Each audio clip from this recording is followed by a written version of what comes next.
దేవునికి స్తోత్రం. హల్లెలూయా. ఈరోజు డిసెంబర్ 1వ తారీఖు. ఈరోజు ఎయిడ్స్ డేగా వరల్డ్ హెల్త్ ఆర్గనైజేషన్స్ వారు గుర్తించారు. దాని కొరకు గవర్నమెంట్ వారు అనేక రీతిలుగా ప్రచారాలు చేస్తూ ఉన్నారు. 1983 సంవత్సరంలో ఈ బలహీనత ప్రపంచాన్ని చుట్టివేసిందని గవర్నమెంట్ వారు గుర్తించారు. ఎక్కడో ఉన్నటువంటి కోతుల ద్వారా మనుషులకి వ్యాప్తి చెందిందని, కాలం ఇంత డెవలప్ అయిన తర్వాత కూడా అనేక మంది బిడ్డలు గొప్ప గొప్ప చదువులు చదువుకుంటున్నప్పటికీ కూడా ఈ ఎయిడ్స్ వ్యాధి నేటి దినాలలో కూడా విస్తృతంగా విస్తరిస్తూ ఉన్నది.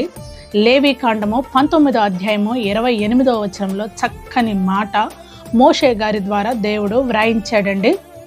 మీ దేహముల మీద పచ్చబొట్లు పొడిపించుకొనవద్దు, నేను మీ దేవుడైన యెహోవాను అని వాక్యం వ్రాయబడి ఉంది.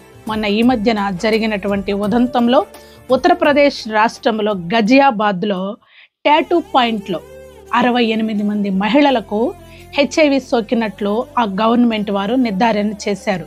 అందం అనేది టాటూలు వేయించుకోవడం వల్ల వచ్చేది కాదు, కానీ దేవుడు స్వహతాగా ఆయన స్వరూపమందు మనల్ని నిర్మించాడు గనక ఉన్న అందం ఎక్కడికి పోదు.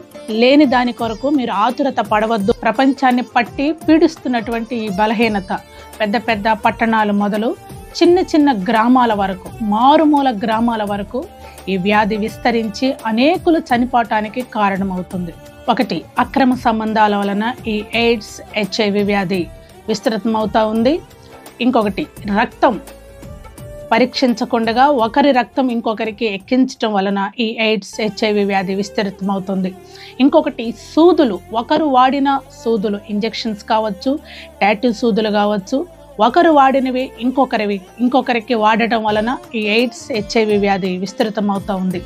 అంతేకాకుండా రానున్న దినాలలో దోమల వలన కూడా ఈ వ్యాధి విస్తృతమవుతుందని శాస్త్రవేత్తలు, డాక్టర్లు ఆందోళన చెందుతూ ఉన్నారు. మన దేహానికి పచ్చబొట్లు అవసరం లేదండి. మీరు ఎటువంటి పచ్చబొట్లు పొడిపించుకొనవద్దు. మందులు లేని వ్యాధి మరి ప్రపంచాన్ని పట్టి పీడిస్తూ ఉంది. మీ ఆరోగ్యం మీ చేతుల్లోనే ఉంది. జాగ్రత్త. God bless you.